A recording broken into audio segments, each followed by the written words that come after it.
Sebuah kekuatan besar, sebuah koalisi militer yang mengancam dunia, Iran, Rusia, dan sekutu-sekutunya bersatu dalam satu tujuan, menghancurkan Israel. Dunia menahan napas, takut akan peperangan besar yang akan menghancurkan segalanya. Tapi tahukah Anda, ada satu kekuatan yang jauh lebih besar dari mereka semua.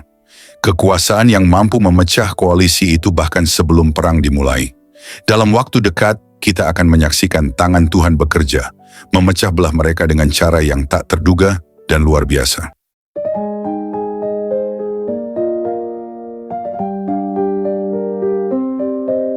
Saudara-saudari terkasih dalam Kristus, saat ini kita menyaksikan sesuatu yang luar biasa dan menegangkan. Sebuah koalisi besar yang terdiri dari Iran, Rusia, dan sekutu-sekutunya mulai menunjukkan kekuatan dan kerjasama yang erat. Mereka tampak seperti sebuah kekuatan yang tak terhentikan, berbaris bersama dalam rencana yang berbahaya, terutama bagi Israel. Namun firman Tuhan dalam Yehezkiel 38 ayat 21 dan 22 memberikan kita gambaran yang jelas. Dan aku akan memanggil segala macam kekejutan terhadap Gog, demikianlah firman Tuhan Allah, sehingga pedang seorang akan memakan yang lain. Aku akan menghukum dia dengan sampar dan tumpahan darah. Aku akan menurunkan hujan lebat, rambun, api, dan hujan belerang ke atasnya, dan ke atas tentaranya, dan ke atas banyak bangsa yang menyertai dia. Firman Tuhan tersebut memberikan kita gambaran yang jelas. Sebelum koalisi ini benar-benar bertindak, Tuhan akan memecah belah mereka. Ini bukan sekadar perkataan kosong, tapi janji Tuhan yang pasti akan digenapi. Bagaimana Tuhan memecah koalisi ini? Pertama, Dia membuat mereka saling bertikai, meski mereka terlihat bersatu di permukaan. Kepentingan, ambisi, dan ketidakpercayaan akan mulai tumbuh di antara mereka. Hal ini sudah mulai terlihat. Kita tahu dalam politik internasional, sekutu yang paling kuat pun punya batas kesabaran dan perbedaan kepentingan yang mudah memicu konflik. Tuhan memanggil pedang yang satu melawan yang lain, bukan dengan campur tangan manusia, tapi lewat cara yang tidak terduga. Perselisihan internal yang merusak soliditas mereka. Rusia dan Iran misalnya memiliki tujuan yang berbeda secara strategis. Masing-masing punya kepentingan sendiri. Ketegangan di Suriah, persaingan pengaruh di kawasan, hingga masalah ekonomi dan tekanan internasional menjadi benih-benih perpecahan. Kedua, Tuhan mengirimkan penyakit sampar dan darah kepada mereka. Ini bisa kita artikan sebagai bentuk bencana yang melemahkan kekuatan mereka, baik secara fisik, ekonomi, maupun sosial. Wabah penyakit, krisis internal, dan kemerosotan moral pasukan dan pemimpin bisa menjadi bentuk hukuman Tuhan yang melumpuhkan mereka. Ketiga, Tuhan menghujani mereka dengan hujan lebat, batu es, api, dan belerang. Ini adalah gambaran dari bencana-bencana alam dan ketidakstabilan yang bisa datang sebagai akibat dari kondisi politik yang kacau dan bahkan serangan dari kekuatan lain yang lebih besar. Bisa juga ini adalah simbol dari murka Tuhan yang secara langsung akan menghancurkan rencana mereka. Hal yang paling penting untuk kita pahami adalah semua ini terjadi sebelum mereka sempat menyerang Israel. Artinya, kekuatan dunia yang kelihatan mengancam tidak jadi bertindak karena sudah hancur oleh campur tangan Tuhan. Saudara-saudari, kita tidak perlu takut menghadapi situasi dunia yang semakin rumit ini. Tuhan sedang bekerja di balik layar, merobohkan kekuatan besar sebelum mereka bisa merealisasikan niat jahatnya. Bahkan di tengah ancaman yang nyata, Tuhan menunjukkan kuasanya dengan cara yang tak terlihat oleh manusia. Ini bukan soal kekuatan manusia, tapi kuasa Allah yang maha tinggi. Dia yang memegang kendali atas segala bangsa, dan tidak ada yang bisa melawan kehendaknya. Jadi kita harus tetap percaya dan berharap bahwa Tuhan akan memecah koalisi Iran, Rusia, dan sekutunya sesuai janjinya dalam firman. Kemenangan ada di tangan Tuhan, bukan di tangan manusia.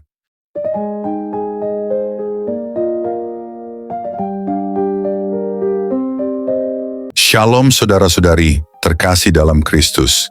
Selamat kita berjumpa kembali dalam renungan sore ini. Saya percaya saudara semua telah melewati hari ini dalam penyertaan dan anugerah Tuhan yang besar. Mungkin ada di antara kita yang hari ini penuh sukacita, ada pula yang bergumul dengan kelelahan, tekanan, atau bahkan kesedihan.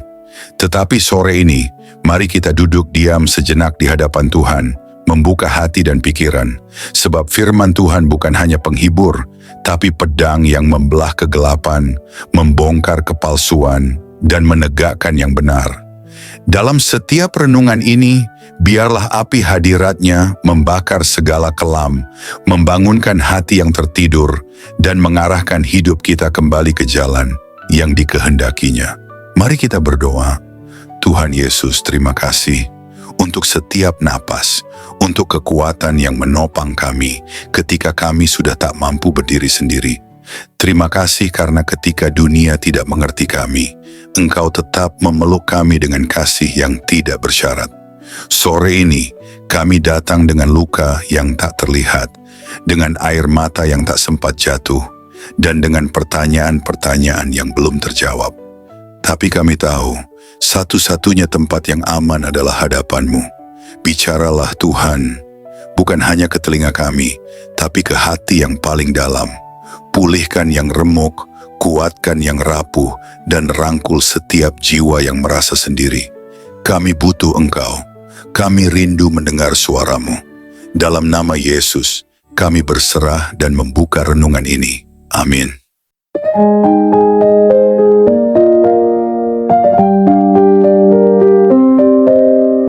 Saudara-saudari yang terkasih dalam Kristus, ketika dunia dipenuhi oleh berita-berita menakutkan tentang kekuatan militer yang bersatu, tentang ancaman perang global yang semakin nyata, banyak hati mulai diliputi kecemasan. Lalu muncul pertanyaan dalam hati kita, mengapa kejahatan tampak begitu kuat? Apakah umatnya akan dibiarkan begitu saja? Apakah terang akan dikalahkan oleh kegelapan? Firman Tuhan hari ini menjawab semua kegelisahan kita, bahwa Tuhan tidak tertidur, Dia tidak lalai, Dia tidak pernah membiarkan umatnya berjalan sendirian. Bahkan sebelum musuh melangkah, Tuhan sudah berdiri di depan mereka. Mazmur 46 ayat 7-10 berkata, Tuhan semesta alam menyertai kita, kota benteng kita ialah Allah Yakub. Pergilah, pandanglah pekerjaan Tuhan, yang mengadakan pemusnahan di bumi, yang menghentikan peperangan sampai ke ujung bumi, yang mematahkan busur dan menumpulkan tombak, yang membakar kereta-kereta perang dengan api. Diamlah dan ketahuilah, Akulah Allah. Bayangkan itu, Tuhan mematahkan busur, menumpulkan tombak, membakar kereta perang. Semua alat perang manusia, segala strategi, teknologi, dan kekuatan mereka, tidak ada artinya di hadapan Allah yang Maha Kuasa. Dan saat semuanya menjadi kacau, Tuhan berkata, diamlah, Akulah Allah. Kita mungkin melihat koalisi Iran, Rusia, dan sekutunya semakin erat. Mereka bersatu dengan satu tujuan jahat. Tapi Tuhan sanggup memecah mereka, bukan dengan kekuatan politik, tapi dengan kekuatan surgawi. Yesaya berkata, buatlah rancangan tetapi akan gagal juga. Ambillah keputusan, tetapi tidak akan terlaksana, sebab Allah menyertai kami. Koalisi mereka mungkin kuat, tapi Tuhan berkata, Aku menyertai umatku.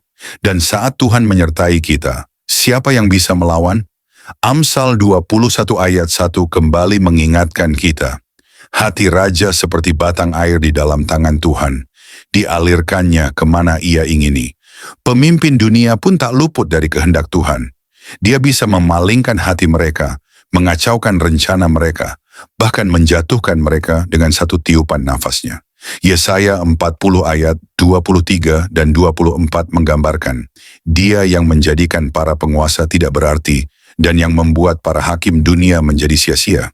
Baru saja mereka ditanam, baru saja mereka ditabur, dan Dia meniup mereka, lalu mereka kering, dan puting beliung menerbangkan mereka seperti jerami. Inilah kuasa Tuhan kita. Dia bukan hanya melihat dari surga, Dia bertindak.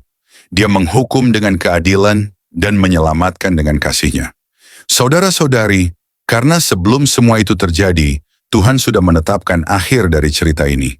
Yehezkiel 38 ayat 23, Aku akan menunjukkan kebesaranku dan kekudusanku, dan menyatakan diriku di hadapan bangsa-bangsa yang banyak, dan mereka akan mengetahui bahwa Akulah Tuhan.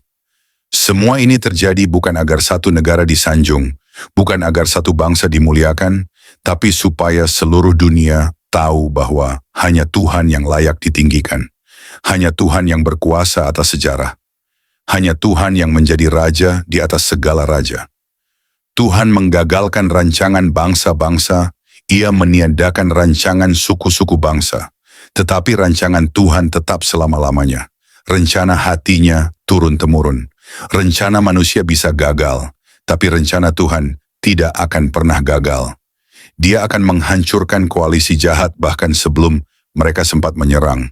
Dia akan mengacaukan strategi mereka, memecah belah kekuatan mereka, dan menyatakan kemuliaannya. Jadi hari ini, peganglah imanmu lebih erat dari sebelumnya. Jangan biarkan ketakutan menguasai hatimu. Pandanglah ke atas karena penolong kita datang dari atas.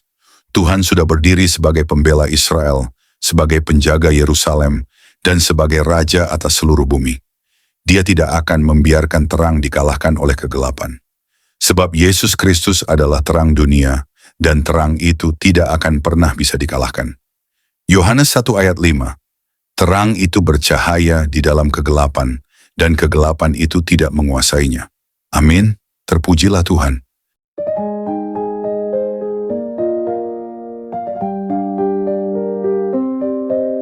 Mari kita berdoa. Terima kasih Tuhan Yesus atas firman-Mu yang kami dengar pagi ini.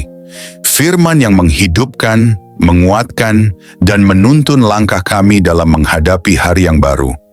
Kami bersyukur karena Engkau tidak pernah membiarkan kami berjalan tanpa arah. Engkau berbicara, Engkau menegur dengan kasih, dan Engkau meneguhkan kami lewat setiap ayat yang telah Engkau bukakan pagi ini. Terima kasih untuk hadirat-Mu yang begitu nyata. Bahkan dalam kesunyian pagi, kami merasakan bahwa Engkau dekat. Engkau menyentuh hati kami yang mungkin sedang letih, kecewa, atau kehilangan semangat. Engkau mengangkat wajah kami yang tertunduk dan memberi harapan bahwa kami tidak sendiri. Tuhan Yesus, kami tahu bahwa hari ini bukan sekadar rutinitas biasa. Hari ini adalah kesempatan baru, lembaran baru, dan anugerah yang Engkau percayakan kepada kami.